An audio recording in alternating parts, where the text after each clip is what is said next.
Hi, this is Barry Leadham, and I'm back today to deliver part 2 of my Think Your Way to Happiness series. Well, I'll be talking about 2 essential and important items along with a paradox that you need every single day for lasting happiness. So don't touch that channel, I'll be right back.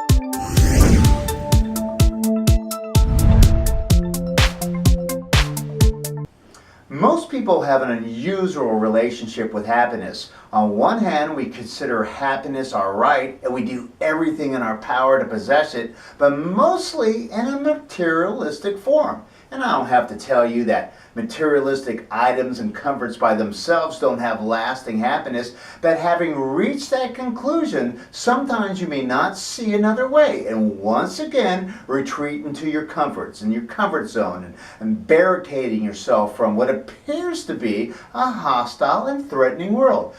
But while acquiring and protecting, you continue to crave a happiness that seems both deserved and out of your reach.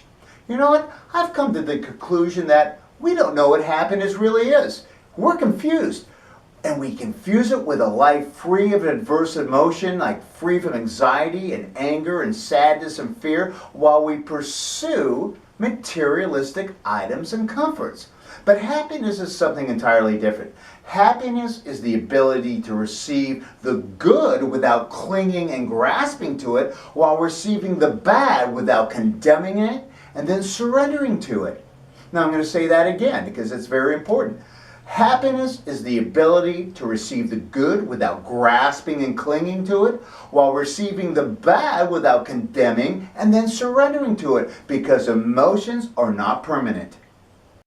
And quite often the ways you seek happiness actually blocks you from finding it. Your first mistake is trying to eliminate all sources of displeasure while maintaining the pleasurable ones. However, you must come to terms with the fact that good and bad are two sides of the same coin. They go hand in hand together. So in order to be happy, you must accept and anticipate that you will also be unhappy, as well as accept the paradox that those things that make you happy can also make you unhappy. Like, ever heard of too much of a good thing? Or even in a committed love relationship where we accept the good with the bad, or when a pet or loved one passes away and we're happy because the suffering has ended, but we're sad for the loss of life.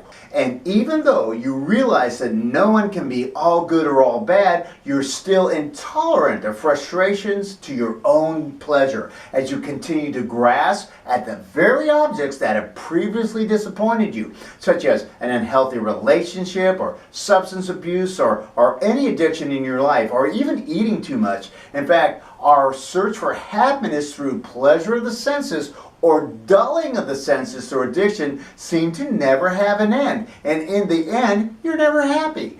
As you endlessly try to manipulate people, places, and things in the external world to feel good, you never stop to examine your inner self.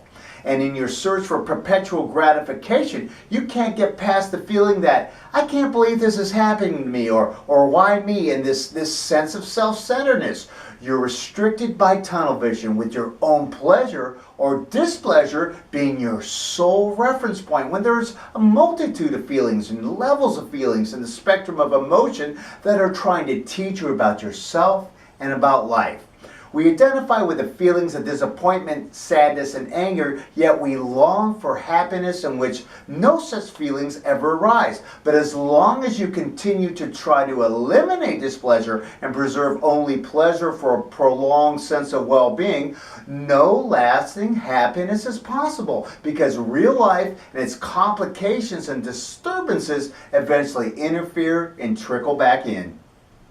I'd like to end on this note. To the Dalai Lama, the purpose of life is to be happy. And on its own, no amount of technological development or materialistic comforts can lead to lasting happiness. Because what is almost always missing is a corresponding inner development. And by inner development, he meant something other than mastering the latest version of Microsoft Word or any other academic achievement. What he's talking about is cleaning up your mental environment so that real happiness can be both uncovered and sustained.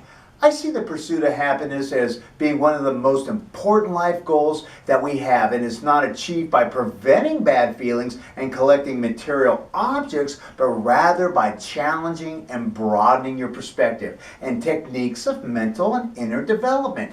You broaden your perspective by realizing that you can have happiness without unhappiness, and you develop your inner self by first accepting this and then developing beyond a private childish perspective that we all secretly harbor as we seek a state of happiness, and is the main key to achieving true happiness that I will discuss at length, and how to eliminate it in my part 3 of my happiness series, which you can gain private access to by clicking on the link below, then filling out the form, and then you'll receive instant access to this little known secret to achieving authentic, unconditional, and lasting happiness. So go ahead, click on the link below to reveal the childish perspective that prevents lasting happiness and how to eliminate it from your mind. Click on the link. I'll see you on the other side.